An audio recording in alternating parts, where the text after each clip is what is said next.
రామవరపాడులో కోడి పందేల బరుల వద్ద సందడి వాతావరణం కనిపిస్తోంది. మరింత సమాచారం మా ప్రతినిధి కృష్ణమనాయుడు ప్రత్యక్ష ప్రసారం ద్వారా అందిస్తారు. 3 రోజుల పాటు సాగేటువంటి సంక్రాంతి సంబరాలు తుది దశకి చేరుకున్నాయి. ఈ రోజు 3వ రోజు కనుమ.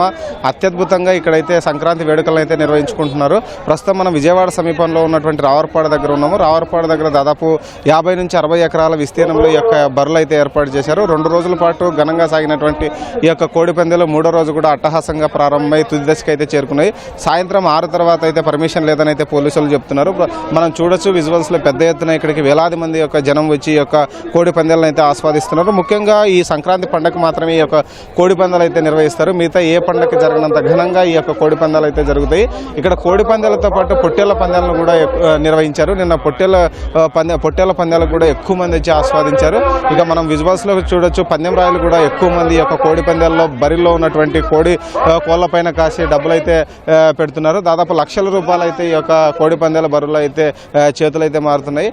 కేవలం విజయవాడ పరిసర ప్రాంతాల నుండి కాక గోదావరి ప్రాంతాల నుండి కూడా ఈసారి అయితే ఈ యొక్క విజయవాడ రూరల్ ప్రాంతంలో ఏర్పాటు చేసినటువంటి బరువులకు అయితే వచ్చారు. మనతో ఇక్కడికి వచ్చినటువంటి వారు కూడా ఉన్నారు. మాట్లాడదాం, వారు ఎలా హ్యాపీగా ఫీల్ అవుతున్నారు. చెప్పండి, ఎలా అనిపిస్తుంది? హాయ్ సార్, నేను చూసినట్లయితే ఈ విజయవాడ సరౌండింగ్స్ లో మరింత పెద్ద బరి ఇంకెక్కడా లేదు. ఈ రావడపారు బరిలో అయితే చాలా విన్యాసాలతో మరింత గేములతో ప్రజలందరినీ ఎంటర్టైన్మెంట్ గా ఎలా అయితే ముందు తీసుకొస్తున్నారు, సంక్రాంతి సంబరాలతో చాలా బాగా ముందుకు తీసుకొస్తున్నారు.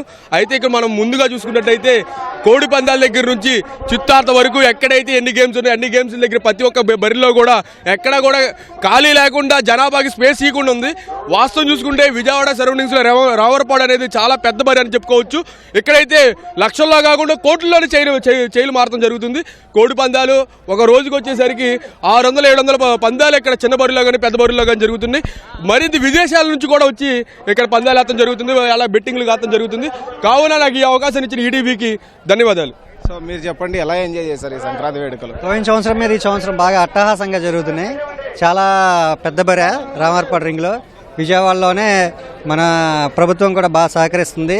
సంస్కృతి సాంప్రదాయాలని బాగా దృష్టిలో ఉంచుకొని ప్రతి ఏటా ఇలాగే గవర్నమెంట్ కూడా సహకరించాలని మన పండుగలకి నేను కోరుకుంటున్నాను ఈటీపీ ద్వారా. ఈరోజు కనుమ చివరి రోజు కావడంతో పెద్ద ఎత్తున ఇక్కడికైతే మహిళలు కూడా వచ్చారు. సో ఎలా అనిపిస్తుందమ్మా ఈ సంక్రాంతి వేడుకలకి ఇక్కడ రావడము, చూడడం అన్నది? నేను రావడం ఫస్ట్ టైము. నేను కొండపల్లి నుండి వచ్చాను. చాలా ప్రశాంతంగా జరిగింది. ఇది 3rd డే అంట. చాలా సంతోషంగా ఉంది రావడం. కోడి పందాలు అంటే betting, first of all betting 5000తో స్టార్ట్ అయ్యింది. బయటకు వచ్చేసరికి 500 నుండి చేస్తున్నారు. ఓకే, ప్రశాంతంగా జరిగింది, గొడవ లేకుండా. సో చిన్నపిల్లలు కూడా వచ్చారు కోడి పందాలు చూసేకి. కోడి పందాలు చూడడం ఎలా అనిపిస్తుంది మీకు? చాలా బాగా అనిపిస్తుంది.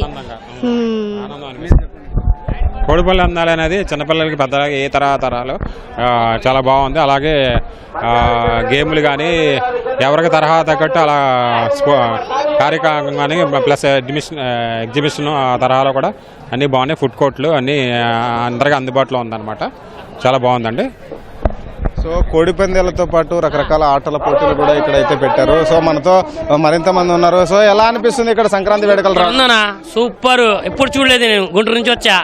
Super, excellent. గోడ ఏం లేవు, హాయిగా ఉంది, ప్రశాంతంగా ఉంది. ఫ్యామిలీ హాయిగా ఉందన్నా, ప్రశాంతంగా.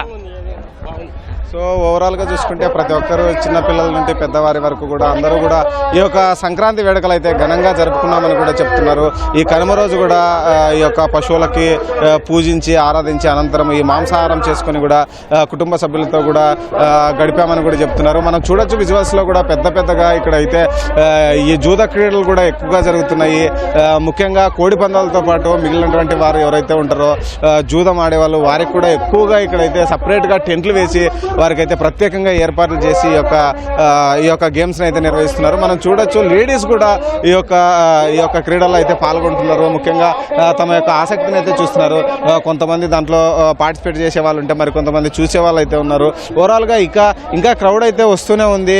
ఈ రావరపాడుతో పాటు గుణదల ప్రాంతంలో ఏర్పాటు చేసినటువంటి యొక్క బరువులకైతే అటు ఎన్టీఆర్ జిల్లాలో కూడా మైలవరంతో పాటు జగ్గయ్యపేట, నందిగామ నియోజకవర్గాలతో పాటు తిరువూరు నియోజకవర్గాల్లో కూడా ఎక్కువగా ఈ యొక్క బరువులను అయితే ఏర్పాటు చేశారు.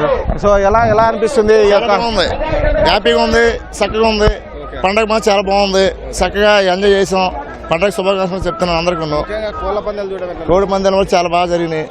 ఎక్సలెంట్ జరిగినాయి. చక్కగా పిల్లలతో పాటు సరదాగా మేము వెళ్ళాం. చాలా బాగున్నాయి. అందరం చాలా చక్కగా బాగా జరుగుతుంది పండగ మాత్రం. మీరు చెప్పండి, ఎలా అనిపిస్తుంది? ఎక్కడి నుండి వచ్చారు ఇటు? మేము ప్రకాశం జిల్లా మార్కాల నుంచి వచ్చామండి. బాగుంది. అంటే అక్కడ కోడి పందాలు ఉండవు కదా సంక్రాంతి అంటే, ఇక్కడ ఎలా అనిపిస్తుంది? చాలా ఆనందంగా ఉంది. సంబరాలు పాల్గొన్నాం కాబట్టి మాకు బాగా ఉత్సాహంగా ఉన్నది. ఇటు రాయలసీమ ప్రాంతంతో పాటు అటు ప్రకాశం, నెల్లూరు జిల్లా నుండి కూడా ఈ యొక్క కోడి పందాలు చూసేకైతే వచ్చామని చెప్తున్నారు. సో వచ్చినటువంటి వారు కూడా ఇక్కడ ఉన్నటువంటి ఏర్పాట్లు కానీ, ఇక్కడ ఉన్నటువంటి ఫుడ్ కోర్ట్లు కానీ, రకరకాల అన్ని చూసి కూడా చాలా రుచికరమైనటువంటి ఫుడ్ను కూడా ఇక్కడ పెడుతున్నామని చెప్తున్నారు. ఓవరాల్గా చూసుకుంటే 3వ రోజు తుది దశకి చేరినటువంటి ఈ యొక్క సంక్రాంతి ఉత్సవాల్లో మాత్రం భారీగా జనాలు అయితే పాల్గొని తమ సంతోషాన్ని పంచుకొని అయితే ఎంజాయ్ చేస్తున్నారు. ఇది ఓవరాల్గా ఇక్కడ ఉన్నటువంటి పరిస్థితి. కెమెరామెన్ నాగేంద్రతో Krishnam Naidu, ETV news, Vijayawada rural నుంచి.